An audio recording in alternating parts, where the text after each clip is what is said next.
and welcome to the Contro-Verse, Malden's seat of the pantsiest open mic. So glad to have you all here today. Many familiar faces in the crowd. Super excited for our featured DECKER.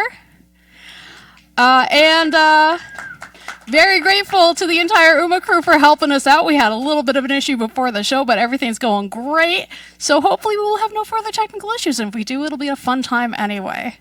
Now, before we get too deep into anything, I do want to invite up to the stage the man who makes sure that there are pictures of all of us doing this, and we never take pictures of him, the one who makes sure the mic is actually turned on. Please put your hands together for Jeff Taylor.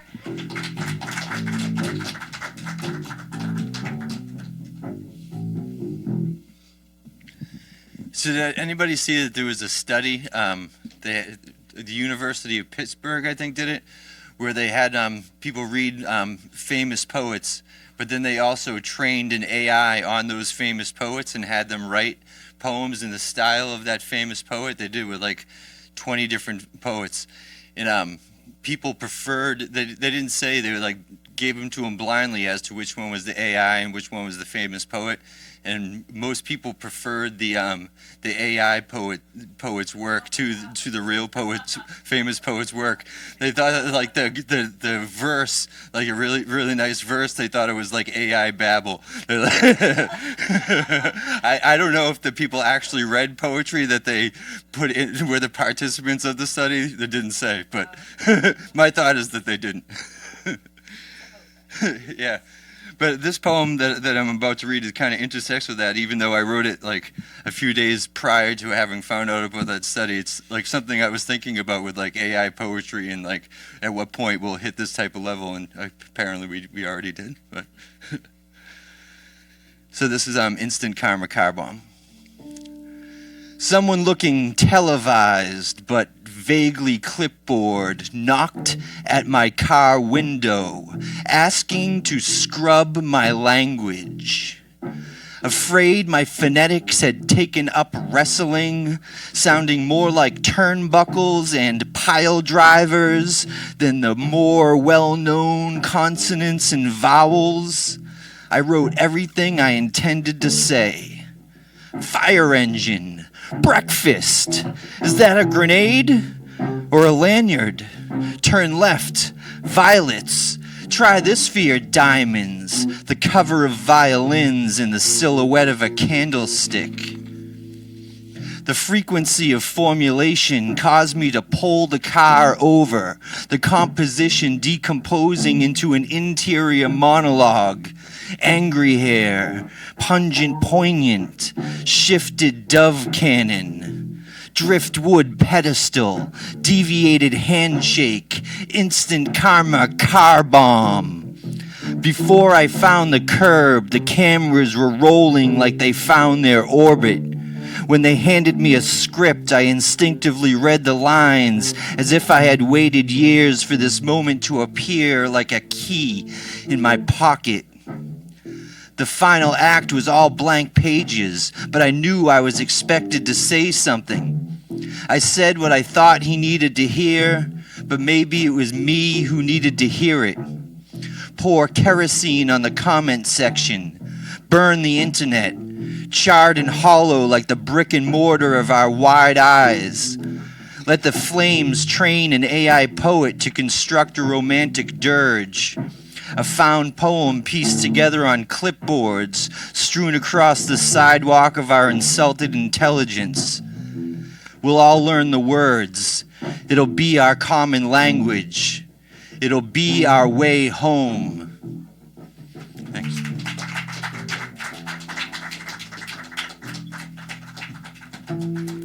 Thank you, Jeff. I'm not really here for the AI apocalypse, but you know, at least we're getting some good poetry out of it, right? Next up on the mic, please welcome one of our organizers, somebody who makes sure that everything is actually working. Kathleen, come on up here.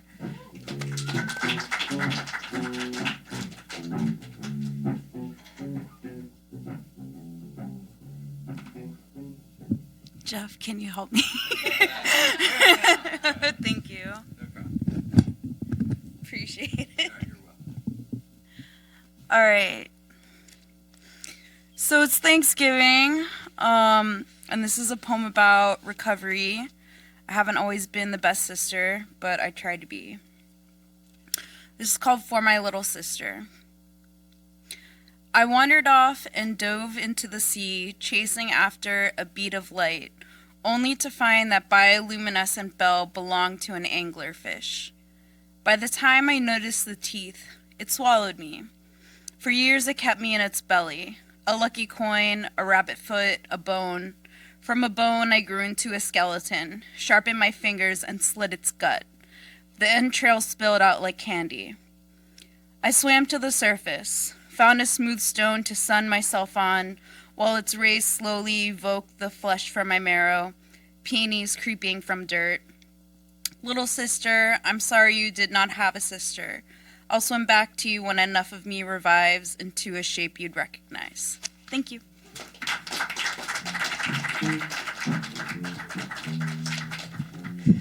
Fortunately, I'm just the right height in between our short people and our tall people. I can get away with this. Sadly, that is not the case for the next person on the mic. Everybody, please welcome the man in the booth, Chris Hickey.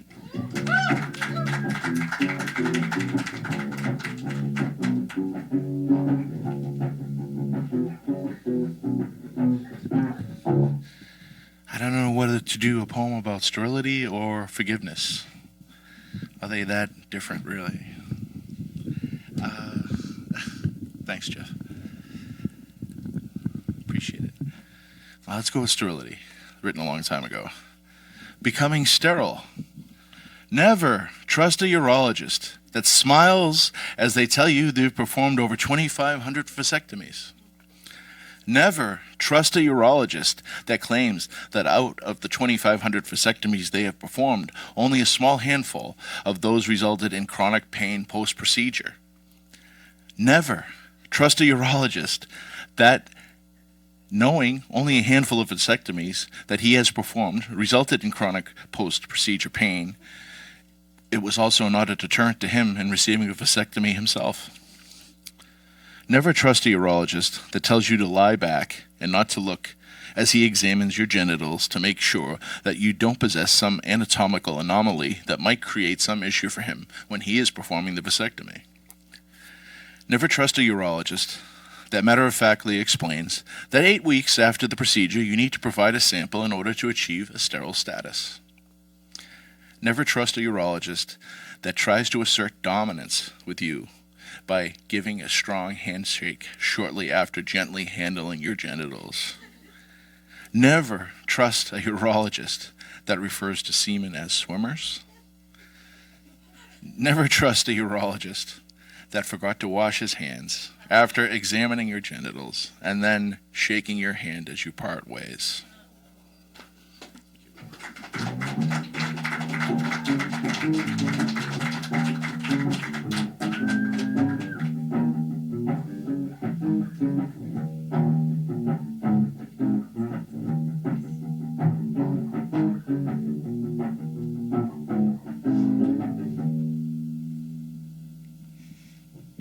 Now, I know you all are very excited to see tonight's feature, and in just a moment, Jeff is going to come up here and introduce them, because we're extremely organized people, and we definitely keep track of these wonderful bios that people send us. Get off the phone, Zoomer.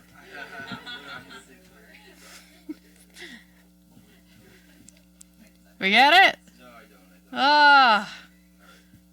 You got this, Jeff. I believe in you.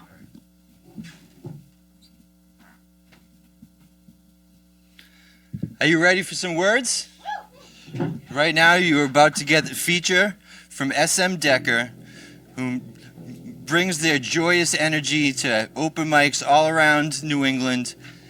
The second I met them, I felt like we've known each other for years and years, even though we had just met, and that energy continues each time I see them. So I'm so happy to be bringing them on stage for you now to feature for us. Please put your hearts and hands together for SM DECKER.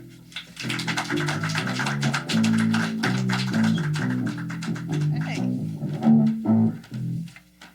All right. Hello, everybody. Okay.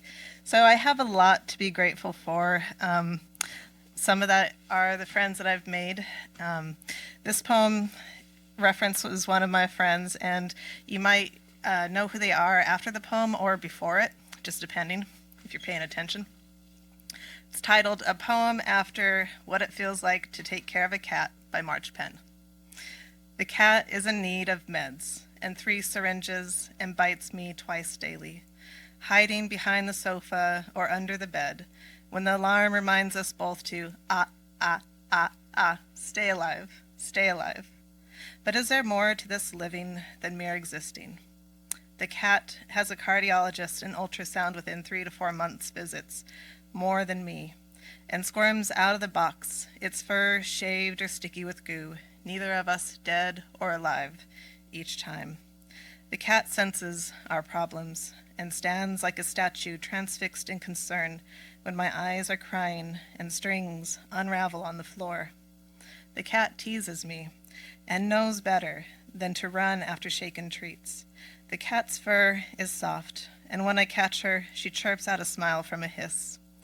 The cat refuses her meds and holds my heart like a weeping willow instead, and I hide in her shadow, resisting to let go.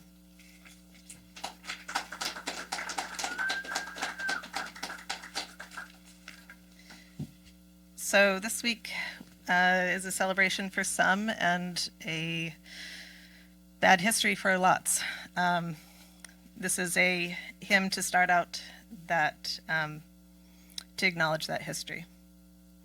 O Saybrook, what do we see of the cindered ashes in our mouth? By the torch's blazing light, Cromwellian insensitivity took warrior, mother, and child.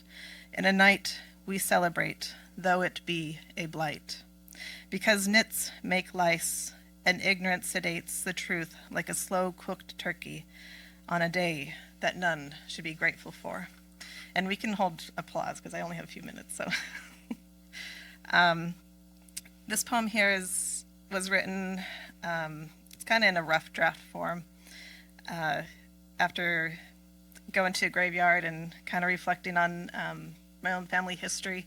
I do genealogy. I got into it from my grandmother. And one of the names that I reference in here is the name Arushi, which is an Indian name, which translates to some as red sky in the early morning and first ray of the sun. Another name that I reference is Anji Dev, which is a Hindu god of fire, lightning, and the sun, the messenger between the human and divine worlds. And I will probably never memorize a poem, but I do have props that I brought. So, see, we have signage. This is my crown of jewels, as I would tell my mother. It's my family history and the different interconnections throughout history, we'll just say. This is called United Tale. My right foot is numb around the toes, and God only knows elsewhere. And all I did was drive a few miles after getting dressed for the day to meet the dentist and fill the gaps in bottom gums. A morning of mystery spent in a foreign cemetery, where I try to trace the ghost-printed histories onto the lines of my skin, the stories of my kin in the land of Nod, but their gaps are wide and not found here either. Gone like the missing parts of me, acid eating away like algae on a grave, a jaw-locked history packed into decaying gums, from mouths kept shut for too long. Holding in deadly gases, cracked skulls spilling tales, my teeth a row house of American neglect. If death is the final equalizer, then why is there still hierarchy among the non-living? Which grave and which plot gets the most attention determined by social constructs still and since then? Parked next to a rough paved path, where the roots of what is beneath grow an upward barrier, I think of Arushi Algonquin, not here either, and the other unknown forms she took as Jane, Joan, or Joan, buried among her friends in Rhode Island with enslaver, husband, Indian preacher, Giles Slocum. Over time, a muddied wall dissolved in tears of truth, chinks of light through a blacksmith shop not enough to see. My line of knowing her stops at him, and maybe started at Slade's Ferry in Swansea, Massachusetts, where King Philip's, or better yet, Metacomet's War began, a burning attempt to rid the white devil of his lying words from the land. As shaded as my sensitive skin can be, I pray to know every part of me, even if the truth burns like a sun-soaked car. My body, my only sacrifice to give Anjidev, overseer of the ancestral battles warred within me. Our differences laid like particle board across my bones, interweaving the splintered fragments into a crumpled atlas, followed by a blind guide edging death's door. Weaker the closer you get to the center, because there is no center, but ripples of consequential actions roiling through us all, pieces of collective memory, loose-jawed and unable to come together into a united tale. How much longer do we have? Like 5 minutes? 2 more? Okay. This one is titled Red. Red, like an erasable past in flames, cindered to censor thought. Red, like the blue blood I am bound to, pouring crimson in their wake across oceans and down rivers, binding others to their service, redrawing boundaries and breaking treaties, while capitalizing and commodifying each breath of cargo. They built and blistered under the sun, red like Colorado, the native color of land and the dark red remesa soil that sprouted my mother's soul, from families scattered and tossed asunder, a peculiar people sticking out like a left-handed sore thumb, and me and my line, left purposely barren, but blessed and multiplied by the golden child, a nugget found among the dirt, red stained and smeared across generations of my skin, like my kin and their kindness, with hands leathered under a blazing sun, turning dust into life. Cain, if you're able, bring your brethren home into the house they built and make shit right. Red, easily cleansed, rubbing alcohol until my skin blushes pink, sanitized and cauterized to heal a wound maybe too wide and festered, maybe too much for this and the next generation to handle, maybe and only maybes until something is done. Red, burning in my own skin, irony boiling from hereditary within. So one last. All right, you can choose. My dad or my son? Read them both. Okay, all right. So we'll go with my dad. This is titled Petrichor. And if you don't know what petrichor is, it's like the aerosol smell that happens when you are in the desert and it rains. It's because like all that dirt is being released as the rain hits it. At the top of a mountain, my father seeks child-sized rocks around the rim.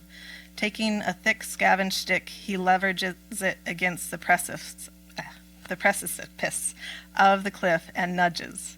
As these miniature boulders explode into shards of jagged projectiles, he claps his hands together and gives a gleeful whoop. Moving along the ridge, he locates another rugged clump of compressed earth and chucks it down, adding another layer to the exposed graveyard. Excitement from this playful exercise uncovers the years of his life, and for a moment I can see the youthful man he was before children, trucking, and marriage. He continues the game until a nerve pinches near his back, sending shocks of pain. I gather the rocks he can no longer bend to reach. He takes them in a firm grip and rolls them granny style like a bowling ball. The rocks tumble half-heartedly and lazily split into a few pieces.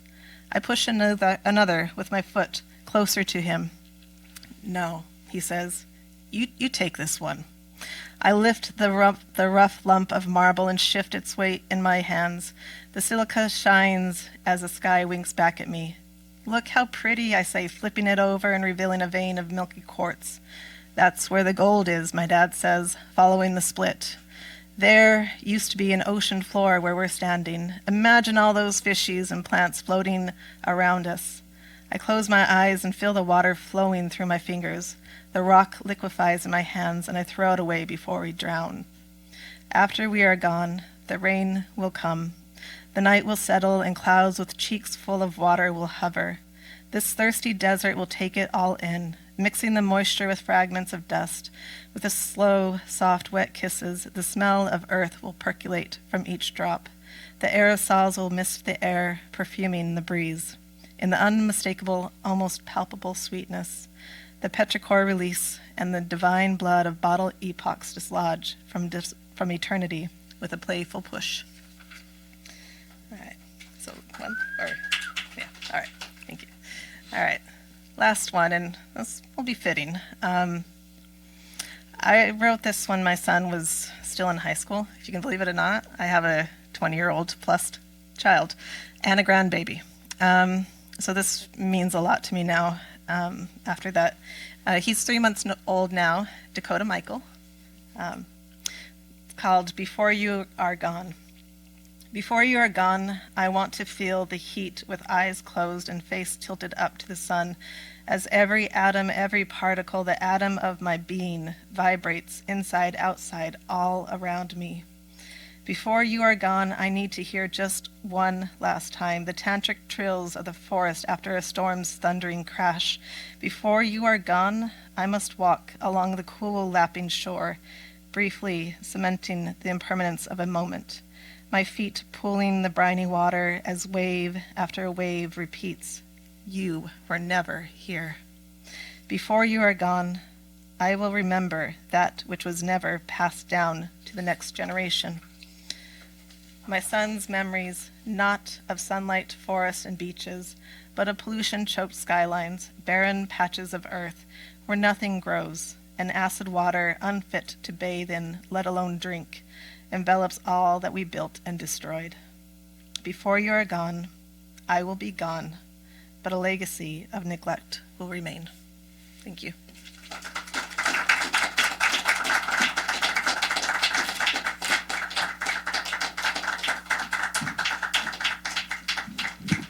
Thank you, Decker. Everybody, make sure to check out the website Arts in Mind. You got to support our local artists, or else nobody can eat, and it's kind of a problem, you guys. Anyway, I know that was wonderful. I also know that there are a lot of people here with their own poems that they wanted to read. This is the open mic portion. March, are you ready? Yeah. Everybody, the amazing March Penn.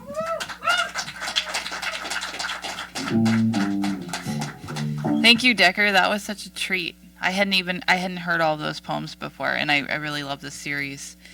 I'm going to read a love poem that I wrote for my partner after we attended Dyke March. Love poem for Ray. I love that you think cuffing season is when queer people cuff their sleeves and pant legs to show they're gay. I love how since you said that I too believe in your version of cuffing season. When we go to CVS, you ask the one giving the shots today to please avoid your new tattoo and aim for the open skin in the head of the creature. I love how later the head gets red and puffy as if the creature is starting to grow a face. I can't believe you finished a 1,000-piece puzzle in one night by yourself. I'm so thankful that you want to do all the puzzles while I do none of them. My life is already an impossible puzzle, but when I'm being distant, you ask for a hug. I love the weight of your head on my chest, the spiral of your hair tickling my neck. I love the soft bites of potatoes you make in the morning, and how you've gotten me to watch TV shows even though I thought I only liked documentaries with Stephen Hawking. You remind me that life is vast, and that the ways I am falling apart are still attractive to you. You serenade me with songs. You suddenly turn any phrase into a lyric.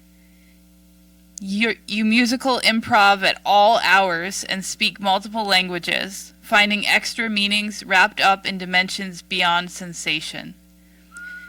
You're sleeping as I write this poem, probably having some random anxiety dream, as we both have, because the real dream is being awake in your arms.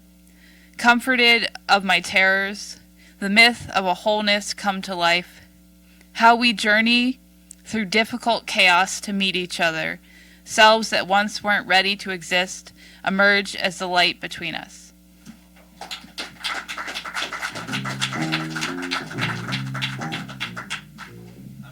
Thank you, March.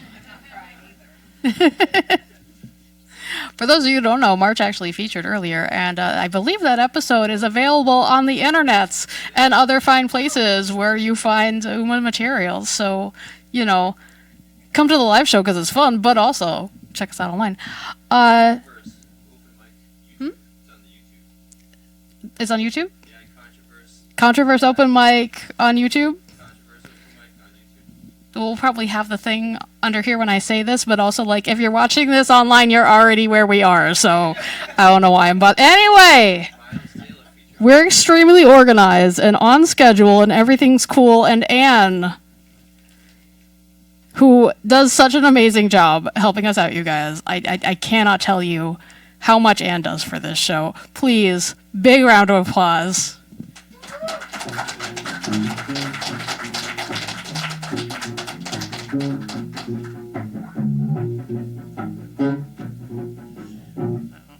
What a great feature, and all of you. So this poem I wrote as a prompt from a poetry class I took with C.D. Collins, our poet laureate, and the prompt was to write about, this feels very high. Oh, maybe just a little. Oh, that's good. Perfect. Thank you. So the prompt was to write about the house of your childhood. So this is called The House of My Childhood. It was later in life I learned that Dad decided to buy the house before he even stepped into it. Just stood in the backyard and looked out at the bay. Didn't want to know how solid was the new construction because he might change his mind. So he moved his growing family from Brooklyn. I was just 3, my brother and sister, one boy on the way and one more to follow. And that was home until I was 15. 15 is an awkward age to move, I might add. Sharing the room with my sister, the carpet, print bedspreads, furniture that matched, an imaginary line drawn down the center. 6 years older than me, we were always at such different stages. I remember her POW bracelets, Carole King's Tapestry album, and the racy novel The Harriet Experiment stashed under her bed. The 3 boys shared a room until Pat became a teenager and took over the study painted bright orange that used to be a space for Dad. He hung rock posters on the walls, and during his Southern rock phase, tacked a Confederate flag on the ceiling that wouldn't have flown these days. But he was really only pledging allegiance to Lynyrd Skynyrd, Charlie Daniels, the Allman Brothers. The younger boys had a plastic chess table between their 2 beds, a Rams football helmet on a shelf. For a while, a fishing net hung on the wall with dried starfish and a seahorse caught from the bay outside. Later, the music posters and that iconic one of Farrah Fawcett. Mom and Dad's bedroom, with its solid cherry furniture, curved, elegant mirror above the bureau, immaculately adorned with a doily and a few simple mementos. Then a section with a pull-out couch, sliding doors went to the deck overlooking the backyard, the bay. Downstairs, the sunny Eden kitchen with a segmented bay window, Murano glass vases oddly shaped, scattered among the ledges. Those vases now adorn my sister's home. A formal dining room with a break front, a formal living room with plastic-covered gold thread couches, plastic-covered gold thread chair, lamps with a figurine base and plastic-covered lampshades. The upright piano where I banged out my lessons, Fur Elise, Brian's Song, the Blue Danube Waltz. The family room let its hair down, easy chairs and climb-on couches, toy box that then became a game shelf. Our one TV, black and white for way longer after everyone else had color. Tightly controlled when Dad was home. A sitcom we enjoyed suddenly became a nature show if things got too racy, topical, or deemed inappropriate for our young ears. Sliding doors onto a lower deck overlooking the bay. Multicolored slate patio where my best friend Rosalind and I played to step on only one color. From the top of the patio down the stairs to the low brick wall, beyond which the stones gave way to the bulkhead, the brink of the bay. Everything revolved around the bay. Fishing from the bulkhead, climbing down the ladder for a swim, me with my life jacket on, a timid swimmer, our boat pulled up by a davit. Taken out when Dad had time to take us on a cruise on the water, watching the outboard motor, making fishtail currents as we sped through the lapping waves, wind in the hair, getting further from the shore. Crabbing late at night, only once was I allowed to go. Fireworks from Jones Beach we could see on the 4th of July. The smell of sea air, fish at low tide, always cooler in the backyard than the front. Once Rosalind and I tried to fill up the bay with a garden hose and a box of salt when we wanted to swim, but it was low tide. Just before we moved to New Jersey, because Dad's company moved and his New York City train commute had turned into a 2-hour drive, I sat on the bulkhead, my legs dangling, and said goodbye to the water that was always on my childhood horizon. In New Jersey, we all felt landlocked, hemmed in. Us younger ones with still some years to grow up and home cried. Now I'm a mountain person. I still love being by the sea, but salt water doesn't run through my veins the way it did for my dad, my mom, my brothers, and sister. Give me shade, a mountain stream. Give me a throbbing city with culture and variety.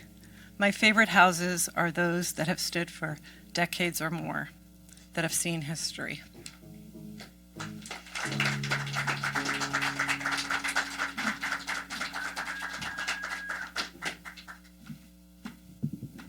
Thank you, Anne.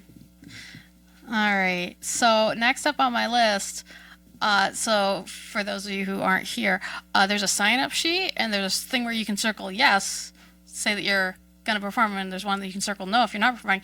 And Trip, you circled both. Are you performing or not? Yeah, I have the... Are you ready? Yeah. Come on up here. Everybody put your hands together for Trip.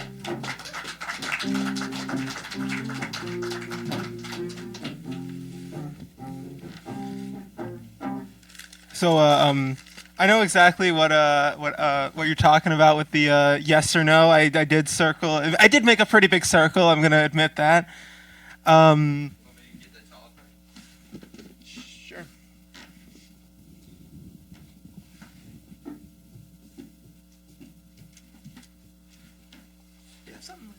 You have something a little poppy. All right.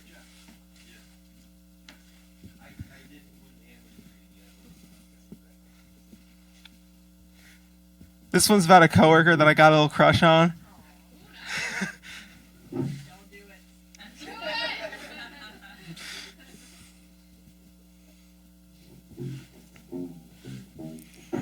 Let me sing to you, because your bright eyes illuminate the joy in your brain. Let me sing to you, because my words should release you from the weight of gravity. Let me sing to you, because your hands have grown weary from your noble efforts.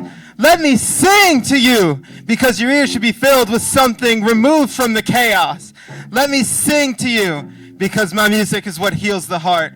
Let me sing to you, because if I don't have a grasp on language, I have a grasp on a pitch. Let me sing to you, because everyone deserves to hear the world's prettiest sound. Let me sing to you, because it's the only way I know how to love you.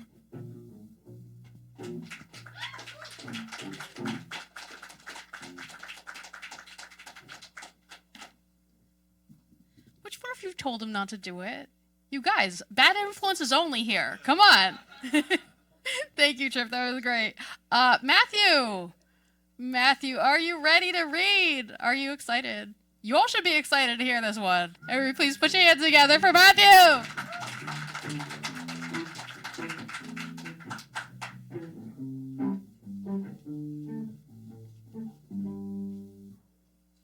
So, I'm thankful for nature. And so I thought about reading The Windhover by Gerard Manley Hopkins. So the Windhover is a British name for falcon.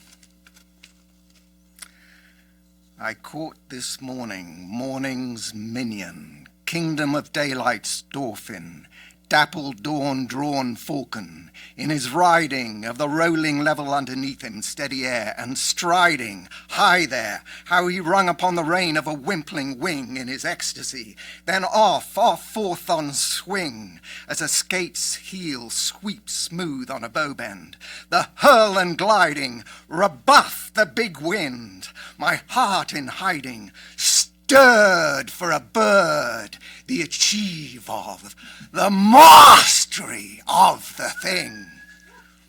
Brute, beauty and valor and act, oh, air, pride, plume, here, buckle, and the fire that breaks from thee then, 1,000,000,000 times told lovelier, more dangerous, oh, my chevalier.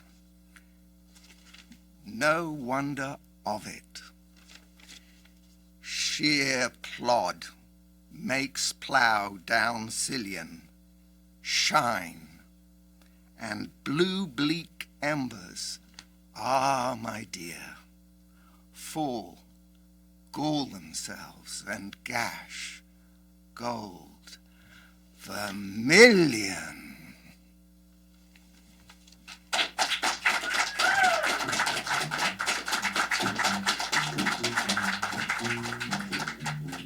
Thank you, Matthew. Shannon, are you ready to follow that? Are you okay? You good? I know you've got this. Everybody, please, very warm welcome to Shannon.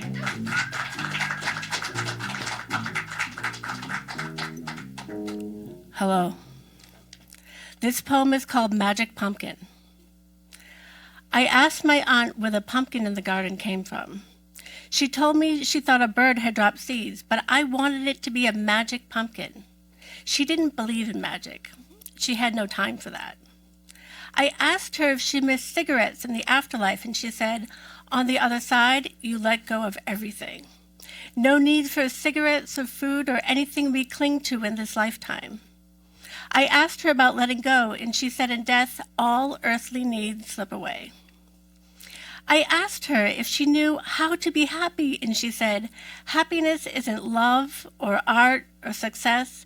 Happiness is happiness. That's all you need to know.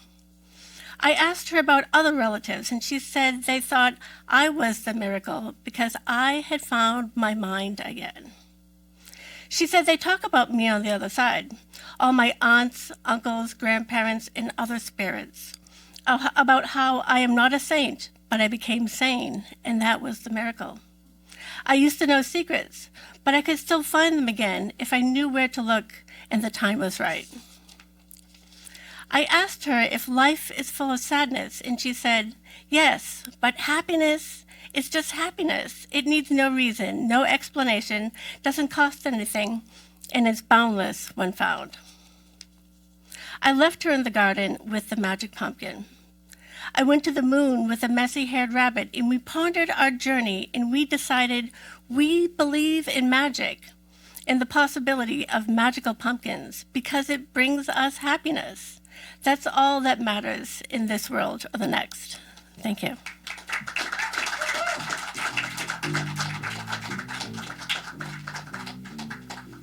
I love that. Happiness is happiness. All right, next up, you guys. Former feature, friend of the show, my favorite. I'm not allowed to keep. Anyway, and please put your hands together for Andrea.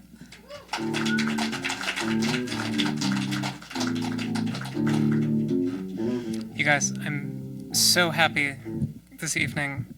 I wanted to do this poem by Callie Jennings, by whom I've done other poetry before. Here we go. There we go. Ish. But it's a little long. It's a 7-parter, so it's a little long for 3 minutes. So I turned and I said, hey, Callie, you want to come read the poem with me? And she did. So I'm so lucky tonight. These are 7 of the bonus stages of grief. 1. There will come a day, just trust me on this, When you text your housemate enemy crush to see if he could bike by Star after their shift to grab some extra chips and mixers, and no part of you plans what you'll journal if she's struck and killed on that half mile. 2. There will come a day when you can half smile at unexpected fireworks and unfamiliar men, when you see an empty stroller as just the thing it is, when you hold your keys like you would hold a dandelion, when unsurprising words for death are peacefully, "It was her time," and in their sleep, when knocking woods, a charming, dying quirk of grandmothers. 3. There will come a day, I promise you, I promise you, I promise you there will, when the council of grandmothers' grandmothers knock, and you look through the peephole, and right at the peephole is the fiercest crone eye of the savoriest brown. So you put on the kettle, pull out the spare blankets, while the softest gran coos at your cat, and the others dismantle your faucets and cure the slow leaks. Each takes her moment to tell you you're quick enough and beautiful and good enough, such a catch, and this day that's comes the day you can believe them.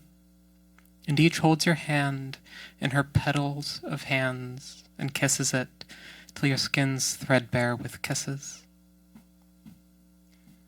4. There will come a day when you wake to find a trumpet on your lips, the junky, crumpled trumpet of your threadbare, desperate longing, and you woke because you blew it, and a shining trash city descends from the heavens on tag sail rockets, landing rough astride the highways, just where no one wanted, a city of your garbage in a grass-stained gown. And the city's nickname is your 7th grade nickname, and you take every interview upright and unafraid. 5. There will come a day when you're fearlessly surfing hot, mile-up winds on a skyboard tied to a skeleton eagle. He's not dead, just wicked metal. And you and your unfeathered friend wear nothing but your helmet and your knee pads. It's not a dream. You've graduated. You have your usual teeth. You're only pregnant if you want. There are no lines to know, but yeah, you're naked. And it's as if it's the simplest thing to be naked when your body completely belongs to you, when you've made it yourself with your self-made hands, with the effort of a macaroni necklace, and the eagle, who you love, sweeps you over the ocean, wipes tears from your cheeks with one soft bone talon. And the ocean is heavy with whales again, and the whales are heavy with whaleness again, and the earth is heavy with ice at the poles, no part of it heavy with pain anymore. 6. There will come a day with only daylight coming down. 7. There will come a day again. A day like nothing happened. And if a day won't come, maybe a minute will. And if a minute won't, then come good ghosts. Come ancestors' real names and yesterday's perfume. Come time traveler's magic trick you play on the child of you. Over and over, laughing and laughing, trick after laugh after trick, till she trusts you more than anyone. You who she became, laughing as she toddles toward your frothing, wailing portal to some sweeter timeline where she might grow up okay. This child of you, this small laughing child. You repeat, look at what I'm holding. Look at what's about to vanish. Thank you.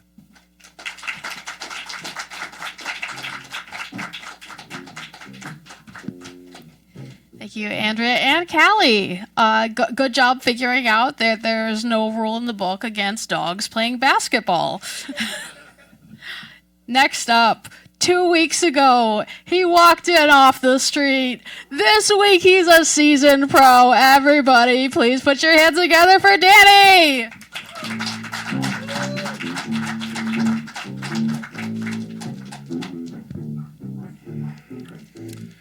This is called The Drifter. Melancholy memories drift off into a daze, reminisce of a better time when we were kids drinking 40s, smoking haze. Fast forward many years, now I drink and drug the pain away. Using this new outlet, burn the past down like it's sage. Transfer my rage onto the page, turn it loose and hit the stage. Pen and paper, thoughts are deeper, I'm escaping from my cage.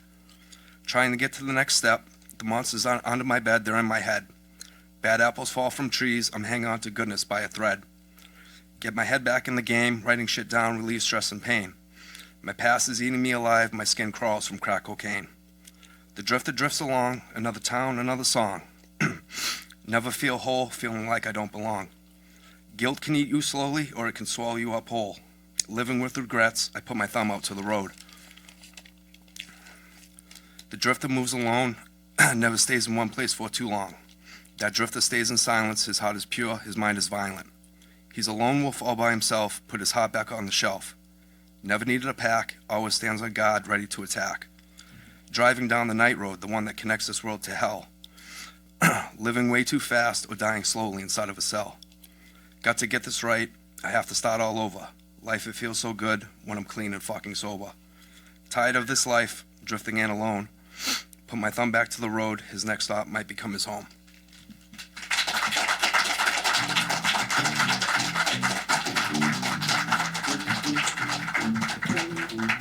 Thank you, Danny. You're good. You're good. You did good. A little aftercare after that. All right. So I'm looking at the clock and we do not have time for a full second round. Is there anybody who is going to literally actually explode? Ethan, do you have something for tonight? Well, I wanted to do something with Jeff if that's okay. We got time for something. What do you got? I'm not, but I am. I'm not, but I am. Okay. What's happening? Is he getting up here and reading? I should hope so. All right. This is the part of the show where Ethan springs stuff on me. So everybody, please put your hands together for Ethan's exciting adventure. All right, let's go.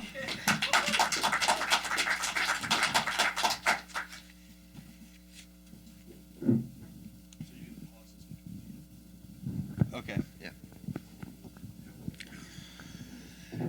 I'm not campaigning to be president, but I'm building my library.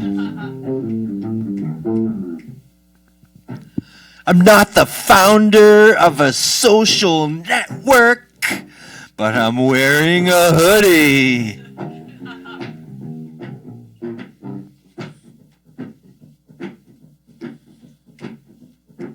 I wasn't born with a silver spoon in my mouth, but I talk like a sitcom philosopher.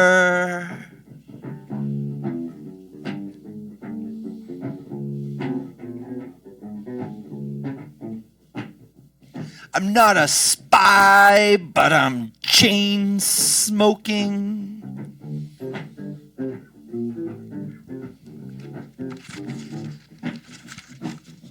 I didn't go to flight school, but I'm a stoner.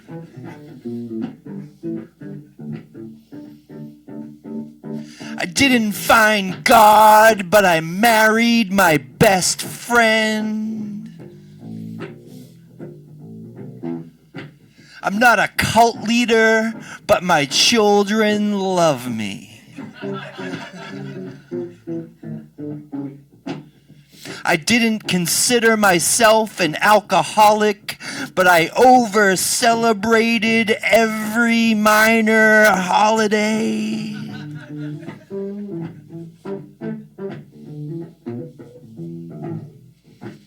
I didn't create change, but I'm listening to podcasts.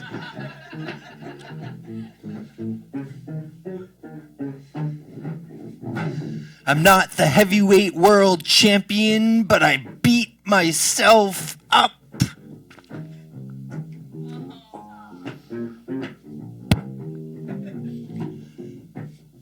I didn't make the All-American team, but I know how to play the game.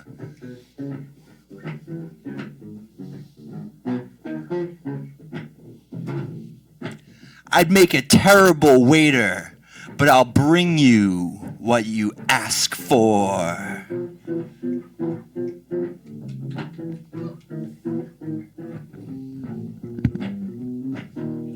That's it.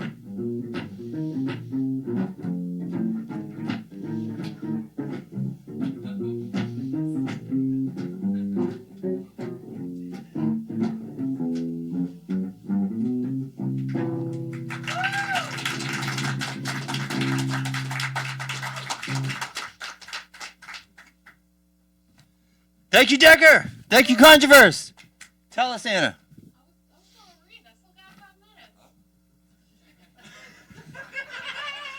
Jeff, go sit down.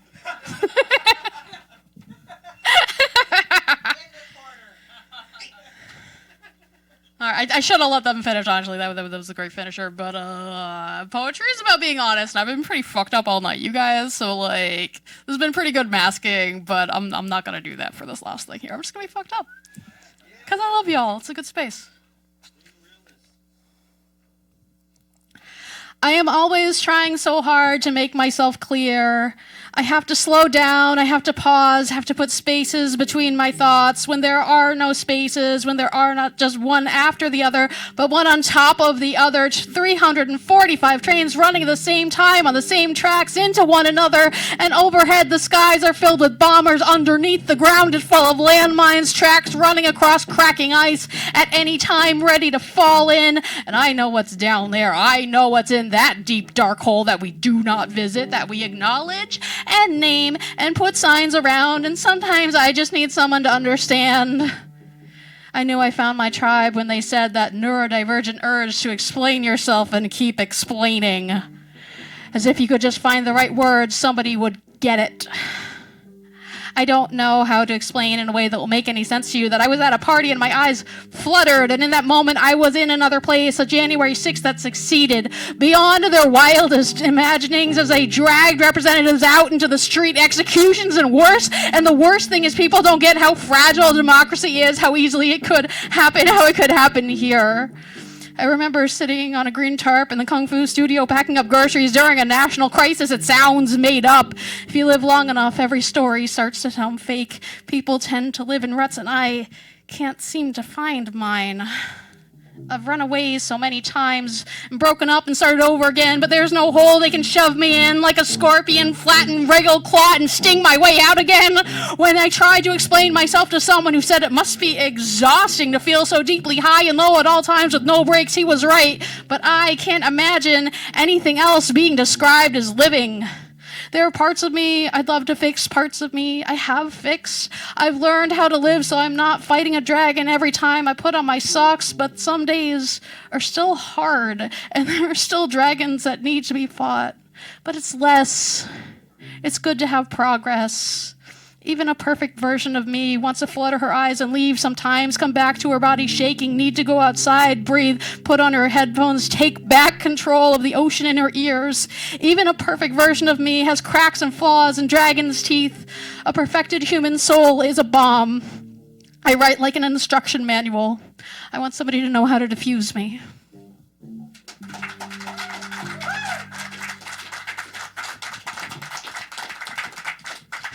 Thank you, guys. And with that, we will actually wrap up the show. Thank you so much to James for helping us out. Thank you to Anne for making sure the cameras are where they're supposed to be. Thank you to our lovely receptionist, Tim. And thank you to Diana for taking pictures of us because we never take enough photos.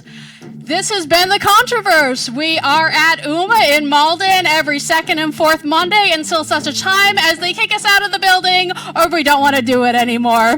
Have a good night.